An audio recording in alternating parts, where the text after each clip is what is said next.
The stars played a very important role in the escape of fugitive slaves on the Underground Railroad. Slaves were trying to escape to the north.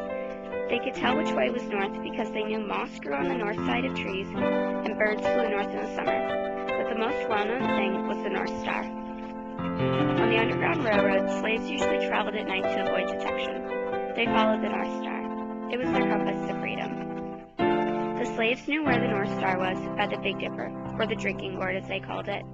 The Drinking Gourd is a constellation that consists of the 7 brightest stars that happen to be clustered together and look like a water dipper. The name Drinking Gourd refers to a hollowed-out gourd that was used by slaves as something to drink water from. Off of the tip of the dipper, following the 2 stars that make up the ends, straight up, you find the North Star. It was always found because the North Star never changes its position in the sky.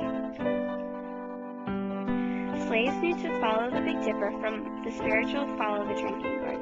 A man called Peg-Leg Joe created the spiritual around 1859. He was a one-legged sailor who worked as a carpenter on plantations around Mobile, Alabama. Peg-Leg Joe would become friends with the slaves and teach them the words to the song in the winter. Then in the summer, he would help the slaves follow the song of freedom, and many plantations would be missing slaves. The spiritual Follow the Drinking Gourd speaks of an escape route from Alabama to the Ohio River and to freedom. When the sun goes back and my first quail calls, follow the drinking gourd, for the omen is a-waiting for to carry you to freedom. Follow the drinking gourd. The first verse is telling the slaves to wait until the end of winter and the quail's breeding season in mid-April to escape, and the old man is Peg-Leg Joe, who would be waiting to accompany the slaves to freedom. The riverbank makes a mighty fine road. The dead trees show you the way, and it's left foot, peg foot, traveling on. Follow the drinking gourd. The second verse describes the route from Mobile, Alabama to the north, and to follow the Tombigbee riverbank. The left foot, peg foot refers to the path that Peg-Leg Joe had outlined for the slaves. The river ends between 2 hills. Follow the drinking gourd. There's another river on the other side. Follow the drinking gourd.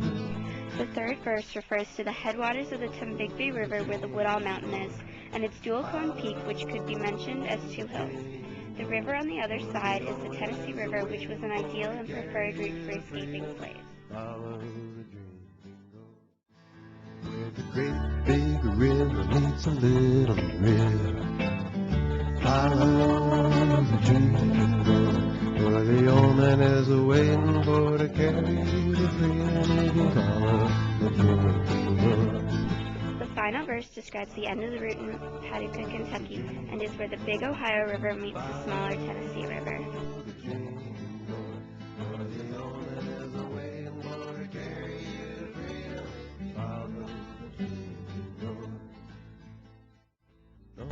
The stars in Drinking Gourd really did affect the slaves' lives and helped them fulfill their dream of being free.